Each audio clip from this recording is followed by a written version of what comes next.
Morning student. आज का जो टॉपिक है वो जो कंडक्टिविटी हमने बताया था उनको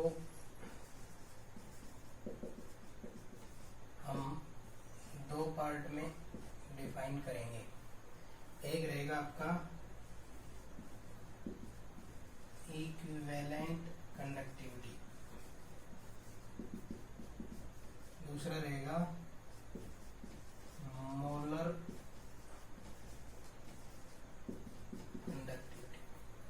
कंडक्टिविटी। हमने बताया था वो दो टाइप का बताया मैंने, अब equivalent conductivity and molar conductivity. कैसे डिफाइन करेंगे इसको डिफाइन करते हैं। It may be defined as the, it में लिख देता हूं, may be defined as the conductance of all ions produced by, ये इक्विवेलेंट है तो 1 gram of an electrolyte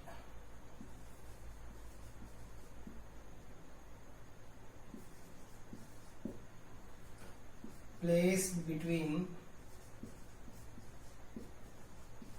two large electrode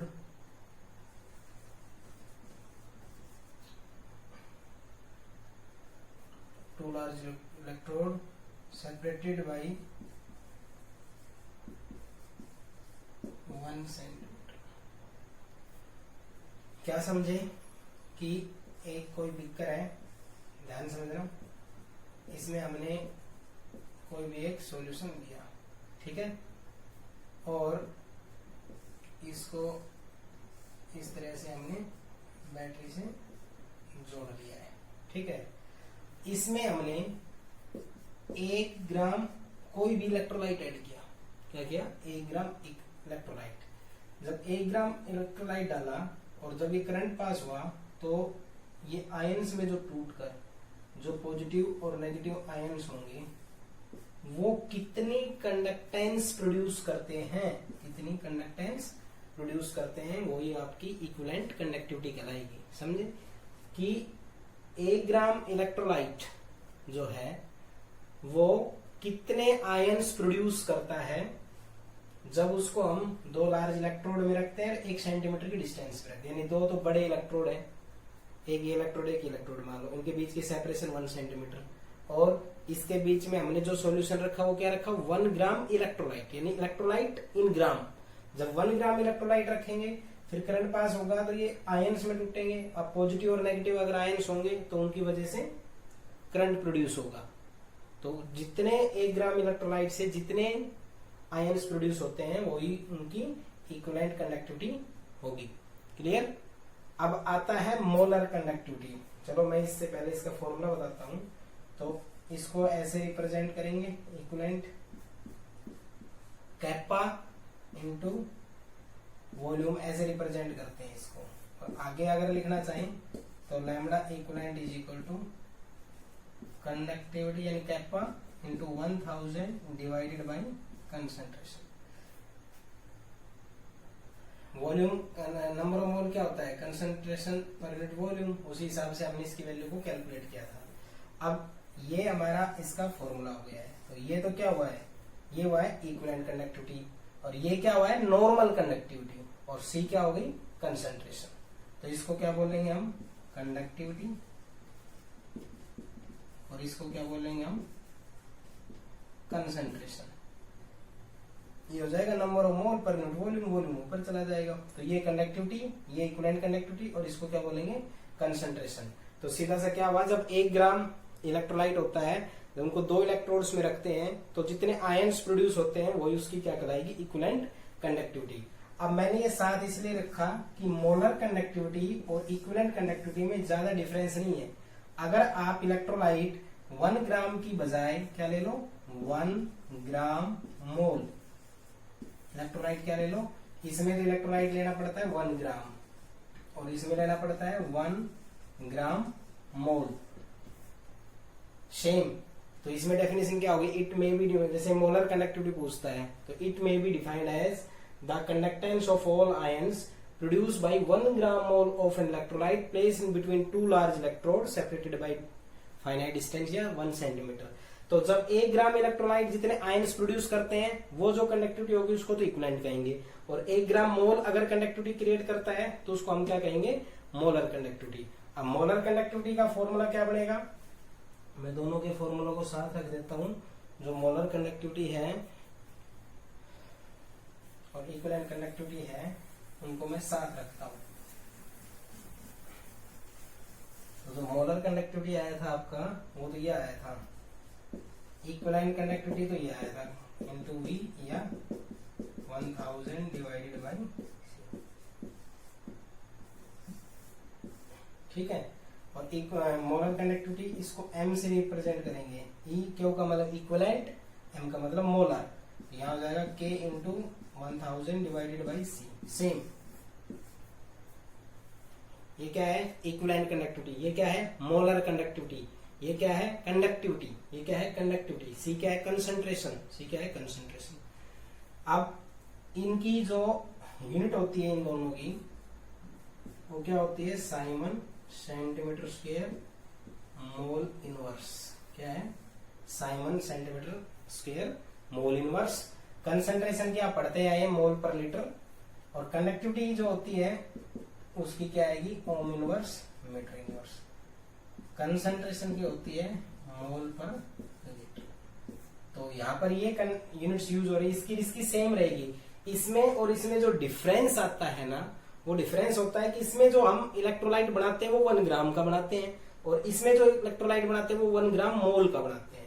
यहाँ कंडक्टिविटी K है, यहाँ कंसंट्रेशन C है, यहाँ कंडक्टिविटी K है, कंसंट्रेशन ये सेम रहेगा, बट अंदर क्या है, conducting ions of produce by 1 gram of the electrolyte, conducting ion produce by 1 gram mole of an electrolyte. Clear. इसकी जो यूनिट्स है इन दोनों की वो है Simon centimetre square mole inverse, इसकी है ओम इनवर्स मीटर इनवर्स, और C क्या होता है मोल पर लीटर। तो ये हमारे पास इसमें फॉर्मूला हैं। तो मैंने कंडक्टिविटी बताया था, ये एक इक्विवेलेंट कंडक्टिविटी हो गया, दूसरा मोलर कंडक्टिविटी हो गया। अब होता है इसी में तीसरा आता है limiting molar conductivity. Limiting molar conductivity, limiting molar conductivity क्या होता है, when concentration approach to zero. अगर कंसंट्रेशन हमारा जीरो हो तो समथिंग, ये देखो के कांस्टेंट है, कुछ भी होगा 1 2 3 4 1000 एक कांस्टेंट टर्म है, तो ऊपर तो कांस्टेंट आ गया, नीचे जीरो आ गया, तो समथिंग अपॉन जीरो क्या होता है, इन्फिनिटी। तो इसी को कहते हैं conductivity eight infinite dilution. Infinite dilution ये भी बोल सकते हैं हम, कंडक्टिविटी एट इनफाइनाइट डाइल्यूशन। मतलब अगर ये कंसंट्रेशन आप जीरो रख दो ना तो ये आपका क्या आ जाएगा, इन्फिनिटी। तो क्या हो जाएगा कंसंट्रेशन जीरो, तो lambda m something upon zero is infinity. तो ये आपका इनफाइनाइट डाइल्यूशन कह सकते हैं, या लिमिटिंग मोलर कंडक्टिविटी। बट इसका नोटेशन अलग हो जाता है, इसका नोटेशन होता है लैम्बडा m जीरो, यानी कि lambda m zero lambda m, ये तो आपका होता है मोलर कंडक्टिविटी, ये होता है limiting molar conductivity. Limiting molar conductivity, ये फर्क होता है, यूनिट में कोई फर्क नहीं होता, ना इसके और ना इसके। ये कंडीशन कब बनती है, अगर आपका ये कंसंट्रेशन जीरो हो तो इसको ही हम लिमिटिंग मोलर कंडक्टिविटी या कंडक्टिविटी एट इनफाइनाइट डाइल्यूशन कहते हैं। क्लियर। तो आपको इनकी यूनिट्स, इनकी तीनों डेफिनेशन अच्छे से ध्यान रखनी है। लिमिटिंग मोलर कंडक्टिविटी होता है when the conductivity of all the ions when concentration of all the ions is zero, then the conductivity is also known as limiting molar conductivity. Clear. इनके बाद जो 3-4 टॉपिक आने वाले हैं, अब वो टॉपिक आप 11th में पढ़ चुके हो और मैंने आपको बताया था, लेकिन यहाँ अभी टॉपिक सिलेबस में है इसलिए बता रहा हूं। तो पहला है इलेक्ट्रोकेमिकल सेल, क्या होता है इलेक्ट्रोकेमिकल सेल होता है जो केमिकल एनर्जी होती है ना, केमिकल एनर्जी, उसको इलेक्ट्रिकल एनर्जी में कन्वर्ट कर दे। इलेक्ट्रोकेमिकल सेल्स वो होती है जिसमें केमिकल एनर्जी इलेक्ट्रिकल एनर्जी में कन्वर्ट हो। क्लियर? होता क्या है, इसमें दो बीकर होते हैं, ठीक है, first beaker, second beaker. First यहाँ पे इसको ऐसे जोड़ के रखते हैं, मैं डायग्राम समझाऊंगा अभी आपको, पहले डायग्राम बना देते हैं। तो ये तो होता है साल्ट ब्रिज, सभी स्टूडेंट्स को बताया भी गया था। ये दो होते हैं इनके इलेक्ट्रोड्स, ठीक है, ये है जिंक, ये है कॉपर। क्लियर? ये जो है ZnSO4 एक्वस है और ये आपका CuSO4 एक्वस है। दोनों इलेक्ट्रोलाइट यूज हो गए। जिंक रॉड डिप है ZnSO4 एक्वस सॉल्यूशन में, कॉपर की रोड है वो कॉपर SO4 सॉल्यूशन में। ये वोल्टमीटर से आपका जुड़ा हुआ है, ठीक है। ये साल्ट ब्रिज है, इसको क्या बोलेंगे हम, साल्ट ब्रिज, ठीक है। तो इसको अगर कंस्ट्रक्शन में याद रखें तो it consist of two beaker, left beaker and right beaker. In left beaker zinc rod dipped in ZnSO4 aqueous, in right beaker copper dip in CuSO4 aqueous, and two beakers are connected with salt bridge and the electrodes are connected with voltmeter। तो जैसे इसमें salt bridge जोड़ते हैं और ये जब process शुरू होता है तो इसमें जिंक ऑक्सीडाइज होना शुरू हो जाता है, Zn2 पॉजिटिव प्लस 2 इलेक्ट्रॉन, इसको कहते हैं हम ऑक्सीडेशन। यानी कि जब लेफ्ट साइड बीकर जो आपका होता है ये ऑक्सीडाइज होता है, क्या होता है, ऑक्सीडाइज, ठीक है। तो ये इलेक्ट्रॉन्स इसके थ्रू मूवमेंट करके इसमें जाते हैं, तो ये जो कॉपर होता है ये ऑलरेडी आयंस में मिलेगा, तो ये क्या हो जाएगा, Cu। इसको हम क्या बोलेंगे, रिडक्शन। तो जिंक रॉड तो क्या होता है आपका, ऑक्सीडाइज, जिंक क्या होता है, ऑक्सीडाइज। कॉपर क्या होता है आपका, रिड्यूस। तो दोनों के बीच में ऑक्सीडेशन और रिडक्शन साथ साथ हो रहा है, मतलब इस प्रोसेस के अंदर रिडॉक्स रिएक्शन टेक्स प्लेस करने लग गया। तो यहाँ पे ओवरऑल रिएक्शन लेंगे तो Zn plus Cu2 positive is equal to Zn2 positive plus Cu। तो ऑक्सीडेशन और रिडक्शन अगर दोनों साथ हो उसको रिडॉक्स रिएक्शन कहते हैं। तो होता कैसे है, जिंक रॉड जो है ऑक्सीडाइज होती जाएगी, मतलब धीरे धीरे धीरे धीरे इलेक्ट्रॉन्स मूवमेंट करके जाएंगे, तो यहाँ से ये तो कम होती चली जाएगी।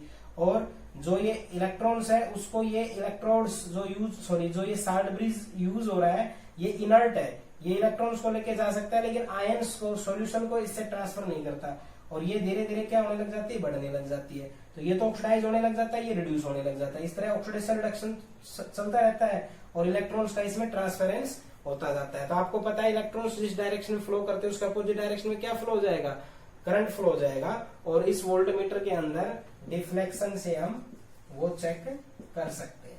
तो इस तरह के इसमें ये जो केमिकल्स थे इनमें जो ये ZnSO4 है ये Zn2 positive plus SO4 2 negative में जा रहा है, ये Cu2 positive plus SO4 2 negative में जा रहा है। इन आयंस के मूवमेंट के कारण इसमें करंट हो रहा है धीरे। तो ये केमिकल्स था ना CuSO4 ZnSO4, इसकी वजह से करंट प्रोड्यूस होने लग गया। तो इसीलिए हम इसको क्या कहते हैं, इलेक्ट्रोकेमिकल सेल, जो केमिकल एनर्जी को इलेक्ट्रिकल एनर्जी में कन्वर्ट कर दे, उसको हम क्या कहते हैं, इलेक्ट्रोकेमिकल सेल। इलेक्ट्रोकेमिकल सेल दो बीकर में होती है, जैसे इसमें दो बीकर है, इसमें साल्ट ब्रिज है, ये दो इलेक्ट्रोड है, दो इलेक्ट्रोलाइट है, ठीक है। तो ये आपका इलेक्ट्रोकेमिकल सेल था। इसमें अब ये है, इसको क्या बोलते हैं हम, इसको बोलते हैं साल्ट ब्रिज। क्या बोलते हैं, साल्ट ब्रिज। तो अगला जो आपका टॉपिक होगा वो होगा साल्ट ब्रिज। आपका क्या होता है,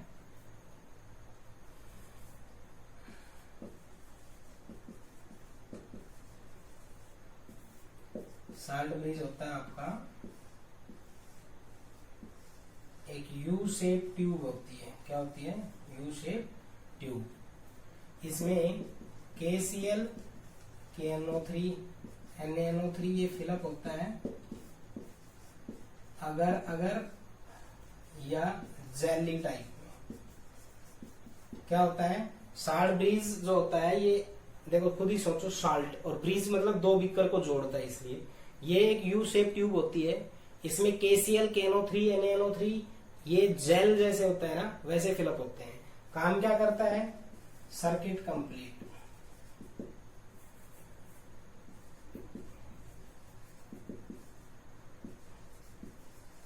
करता है सर्किट कंप्लीट। और दूसरा maintain the electrical neutrality of cell. ठीक है, सर्किट कंप्लीट करता है और इलेक्ट्रिकल न्यूट्रलिटी सेल का मेंटेन करता है, मतलब वो दोनों के सर्किट को पूरा करता है। अगर दो बीकर, जो जैसे ये बीकर था और ये था, अगर जब तक ये इसके बीच में नहीं लगेगा, ये साल्ट ब्रिज नहीं लगेगा, जब तक इनके बीच में इलेक्ट्रॉन्स का ट्रांसफर नहीं होगा, मतलब सर्किट कंप्लीट नहीं होगा। दूसरा इलेक्ट्रिकल न्यूट्रलिटी ऑफ सेल को मेंटेन करता है, मतलब इसके और इसके चार्ज को बैलेंस करता है। तो इसको हम क्या बोलते हैं, साल्ट ब्रिज। क्या होता है, और उसके दो फंक्शन आपको बताने हैं। ठीक है, इसके बाद एक क्वेश्चन आपको घर से करना है, इसके मैं नोट्स नहीं दूंगा क्योंकि 11th में आपने पढ़ा था। मैं यहाँ पे एक आइडिया दे देता हूँ। इलेक्ट्रोकेमिकल सेल और इलेक्ट्रोलाइटिक सेल जो होती हैं, इनके बीच में डिफरेंस लेना है। तो सिंपल सा है, डिफरेंस लेते हैं। पहला, ये केमिकल एनर्जी को इलेक्ट्रिकल में कन्वर्ट करता है, ये इलेक्ट्रिकल एनर्जी को केमिकल एनर्जी में कन्वर्ट करता है। ठीक है, इसमें 2 beakers, only 1 beaker, 2 electrodes, 1 electrodes. Salt bridge require no salt bridge required. इसमें साल्ट ब्रिज चाहिए। 2 बीकर, 2 इलेक्ट्रोड, ऐसे ही 2 इलेक्ट्रोलाइट, और इसमें क्या होगा, 1 इलेक्ट्रोलाइट। यानी कि जो इलेक्ट्रोकेमिकल सेल है वो केमिकल को इलेक्ट्रिकल में बदलता है, ये इलेक्ट्रिकल को केमिकल में। 5 डिफरेंस कर लेना है। इलेक्ट्रोकेमिकल सेल में 2 बीकर यूज होते हैं, इसमें 1 बीकर यूज होता है। इसमें 2 इलेक्ट्रोड होते हैं जिंक कॉपर, इसमें ओनली 1 होता है। इसमें साल्ट ब्रिज होता है, ये 1 बीकर में तो कोई साल्ट ब्रिज जरूरत नहीं है। इसमें 2 इलेक्ट्रोलाइट होते हैं, जैसे ZnSO4 और CuSO4, ये जो भी बैटरी आएगी उसमें सिर्फ 1 होगा। इसका एग्जाम्पल आप ले सकते हो, जैसे आपके घरों में जो रेडियो में यूज होता है ड्राई सेल, वो सिंगल एक ही उसमें कंपार्टमेंट में वो रिएक्शन टेक्स प्लेस करती है। तो ये आपका क्या हो गया, इलेक्ट्रोकेमिकल और इलेक्ट्रोलाइटिक सेल के बीच में डिफरेंस। अब जो हमारे पास क्वेश्चन है वो है, जो इलेक्ट्रोलाइटिक सेल है हमारे, जो सेल रिप्रेजेंटेशन है वो ये है Zn2 positive, Cu2 positive, Cu। ये हो जाएगा लेफ्ट हैंड साइड बीकर, ये हो जाएगा राइट हैंड साइड बीकर। इसको बोलते हैं साल्ट ब्रिज। ठीक है, इसको कैसे लिखें, देखो Zn, आगे ये एरो लगाओ, Zn2 पॉजिटिव प्लस 2 इलेक्ट्रॉन। ठीक है, इसको Cu2 positive plus 2 electron is equal to Cu। यानी कि देखो आप ऐसे करना, ये Zn लिखा, इसके आगे ये है, जैसे ये लाइन आती है एरो लगा दो, +2 का मतलब जितने पॉजिटिव उतने इलेक्ट्रॉन जोड़ दो। अब इसमें ये था, अब इसमें 2 है तो 2 इलेक्ट्रॉन जोड़ दो, इज इक्वल टू Cu। तो इसको तो हम बोल देते हैं ऑक्सीडेशन और इसको हम बोल देते हैं रिडक्शन। ओवरऑल रिएक्शन अगर हम लेके चलें तो क्या हो जाएगा, Zn plus Cu2 positive is equal to Zn2 positive plus Cu। ये आपकी हो जाएगी रिडॉक्स रिएक्शन। क्या हो जाएगी, रिडॉक्स रिएक्शन। तो आपको सेल दे दे तो इक्वेशन बनाना ये आपका काम है। ठीक है, और अगर इक्वेशन दे दे इससे ये बनाना, तो आपको ऐसे देखना, इसका फर्स्ट, इसका फर्स्ट, बीच में डबल लाइन लगाओ, इसका सेकंड, इसका सेकंड, ये आपकी रिप्रेजेंटेशन ऑफ सेल हो जाएगी, left right, and this is double arrow is salt bridge. ठीक है, तो ये हमारे जो सेल्स थी उनका रिप्रेजेंटेशन था। तो सेल रिप्रेजेंटेशन के बाद में अब हम आपको बताएंगे ईएमएफ ऑफ सेल हाइड्रोजन के लिए कैसे कैलकुलेट करते हैं, या स्टैंडर्ड हाइड्रोजन इलेक्ट्रोड कैसे कैलकुलेट करते हैं इनका। तो जो आपके पास SHE के लिए हमें कैलकुलेट करना है, तो उसके लिए मैं आपको जो टॉपिक बता रहा हूं वो है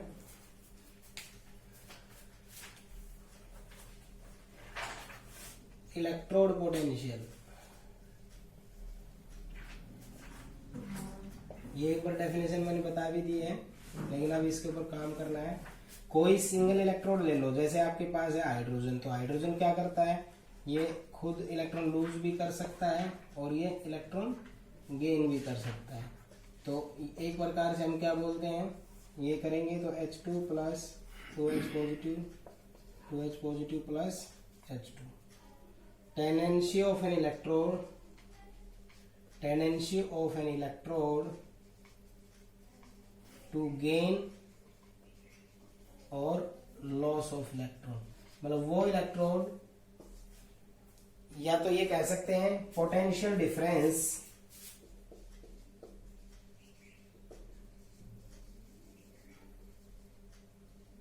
between metal and its ion, यानी कि जो मेटल होता है, जैसे ये मेटल है, ये जाएगा लॉस हो गया ऑक्सीडेशन, ये इससे वापस आ गया रिडक्शन। इसी मेटल के अंदर ऑक्सीडाइज हो रहा है, इसी के अंदर ही क्या हो रहा है, रिड्यूस हो रहा है। तो मेटल और उसके आयन्स के बीच में एक पोटेंशियल क्रिएट होगी, तो मेटल और उसके आयन के बीच के पोटेंशियल डिफरेंस को ही हम क्या बोलते हैं, इलेक्ट्रोड पोटेंशियल। या किसी मेटल की टेंडेंसी कि वो कितना इलेक्ट्रॉन गेन और लॉस करता है, हम क्या बोलते हैं उसको, इलेक्ट्रोड पोटेंशियल। अब जो इलेक्ट्रोड पोटेंशियल है आपका, उसके अंदर हम हाइड्रोजन इलेक्ट्रोड लेके चलेंगे। क्या लेके चलेंगे, हाइड्रोजन इलेक्ट्रोड। सभी बच्चों को 11th में समझा दिया गया था कि हाइड्रोजन इलेक्ट्रोड अगर आप लेके चलते हो तो आपको वो डायग्राम बताया था, और दोबारा मैं इसको समझा देता हूँ। एक हम ये ले लेते हैं,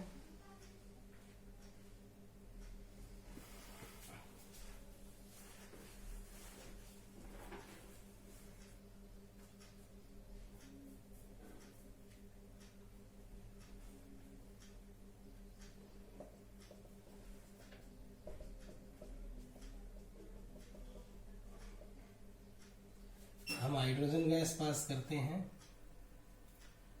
इसके अंदर एक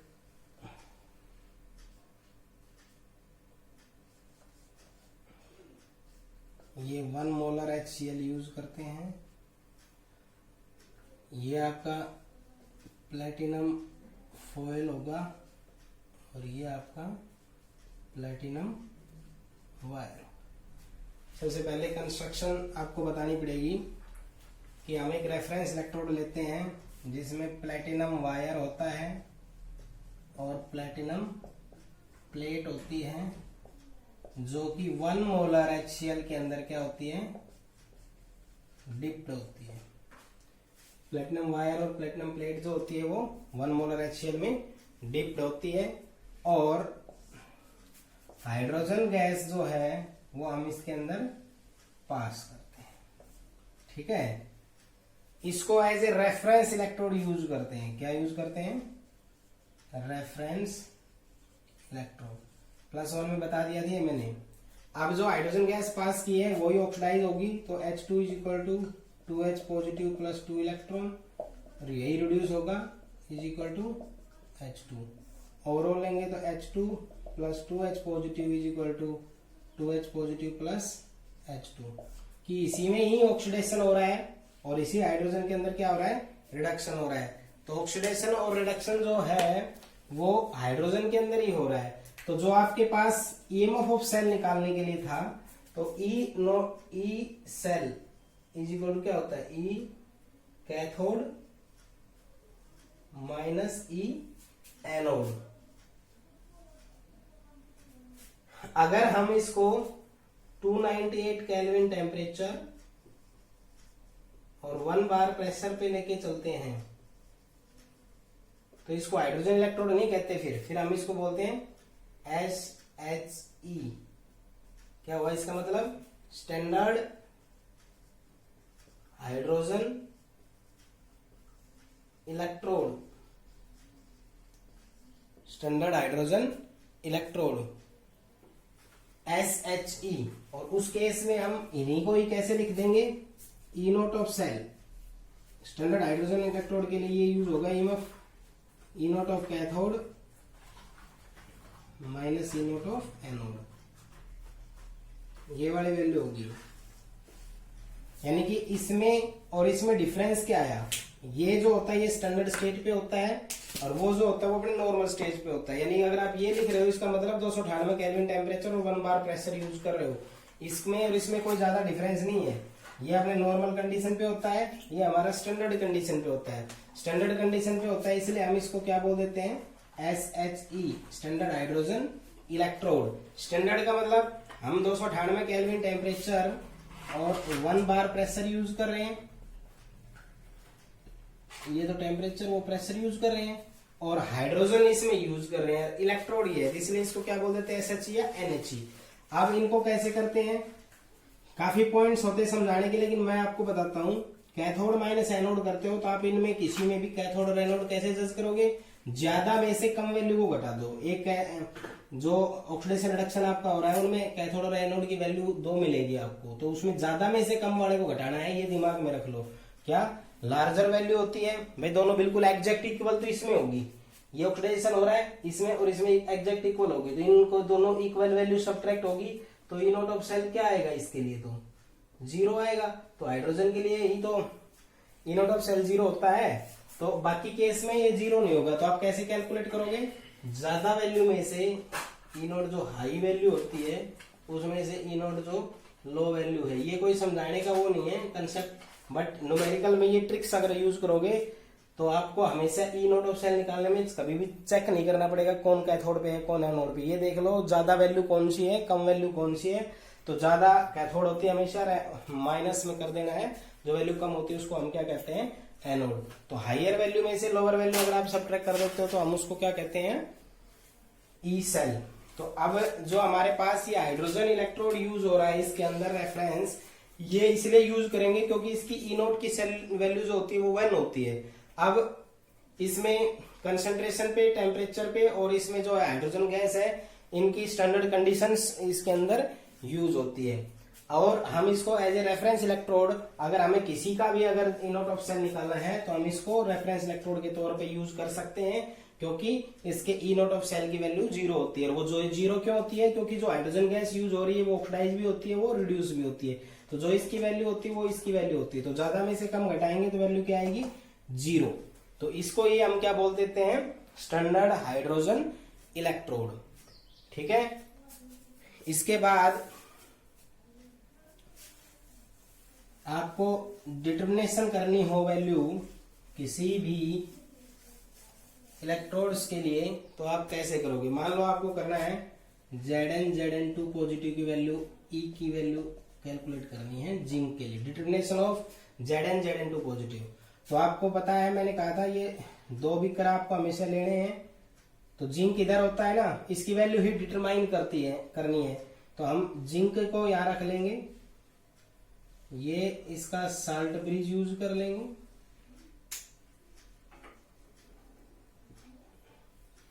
ठीक है। और जो हम वैल्यू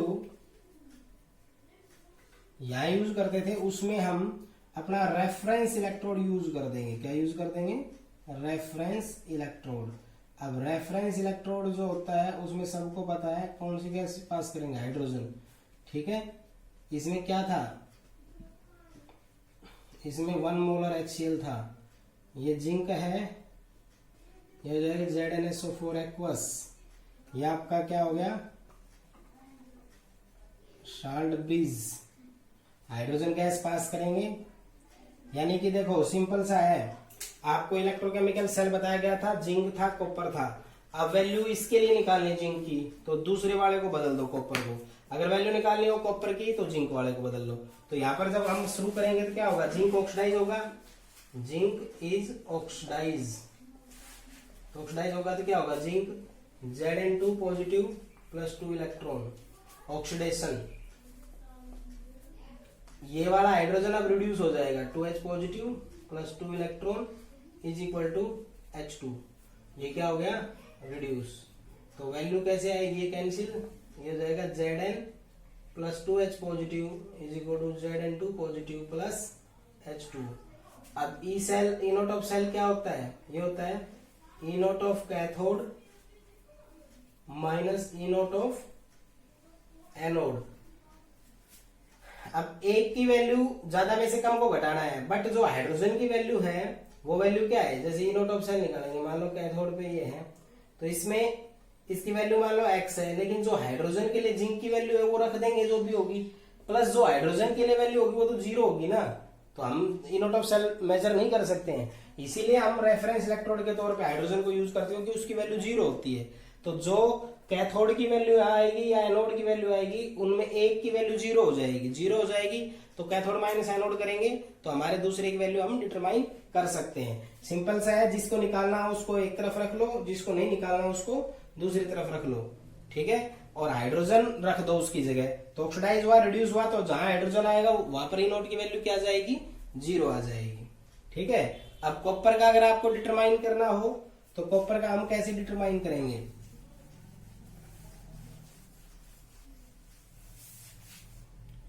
कॉपर का डिटरमाइन करेंगे तो इसके लिए हम वही 2 यूज करेंगे। इसमें ये कॉपर यूज कर लिया, जो ये है ये कॉपर है, ये CuSO4 एक्वस है, यहाँ पर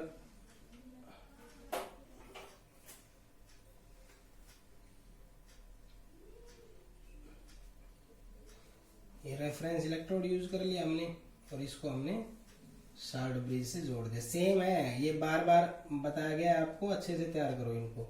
इसमें जो इलेक्ट्रोलाइट यूज हो रहा है वो 1 मोलर HCl यूज हो रहा है, और ये प्लेटिनम का है, ये प्लेटिनम वायर है। अब यहाँ पर ये हाइड्रोजन ऑक्साइड हो जाएगा, इसमें हाइड्रोजन गैस हम पास करते हैं, कौन सी गैस पास करते हैं इनमें, हाइड्रोजन, तो क्या हो जाएगा H2 is equal to 2H positive plus 2 electron, यहाँ क्या हो जाएगा Cu2 positive plus 2 electron is equal to Cu। Oxide reduce करेंगे तो H2 plus Cu2 positive is equal to 2H positive plus Cu। यहाँ पर वही ई नोट ऑफ सेल निकालेंगे तो क्या होता है, E naught of cathode minus E naught of anode. तो इनमें से कैथोड एनोड में 2 इलेक्ट्रोड यूज हो रहे हैं, एक कॉपर और एक हाइड्रोजन। हाइड्रोजन की वैल्यू 0 हो जाएगी, कॉपर की कुछ वैल्यू होगी। तो याद रखना, जो ई नोट ऑफ सेल है वो हाइड्रोजन के लिए स्टैंडर्ड हाइड्रोजन इलेक्ट्रोड जो होता है SHE, उसके लिए वैल्यू कितनी होती है, 0। इसलिए हम इसकी वैल्यू को डिटरमाइन करने के लिए हम हमेशा रेफरेंस इलेक्ट्रोड के तौर पे इसको यूज करते हैं।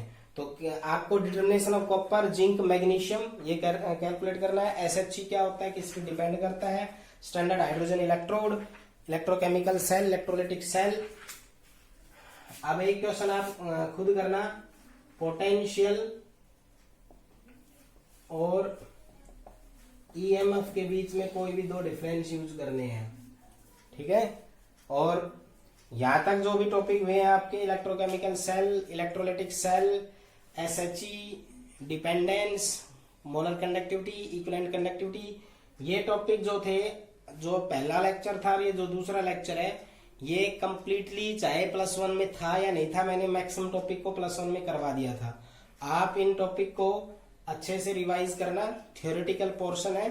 नेक्स्ट इनसे रिलेटेड न्यूमेरिकल्स और जो भी इनसे रिलेटेड बोर्ड क्वेश्चन होंगे उनका मैं वीडियो जो है वो डालूंगा। यहाँ तक ये दोनों के दोनों वीडियो को कंसेप्ट क्लास थी, और ये +1 से रिलेट था, ऑक्सीडेशन रिडक्शन यूनिट से। जो +1 में लिखवाया था उसको देख के डायरेक्ट लिख सकते हो, बाकी असाइनमेंट जो नोट्स होंगे वो मैं आपको पहले लेक्चर के डाल ही चुका हूँ, इस लेक्चर के मैं आज डाल दूंगा, ठीक है। ओके।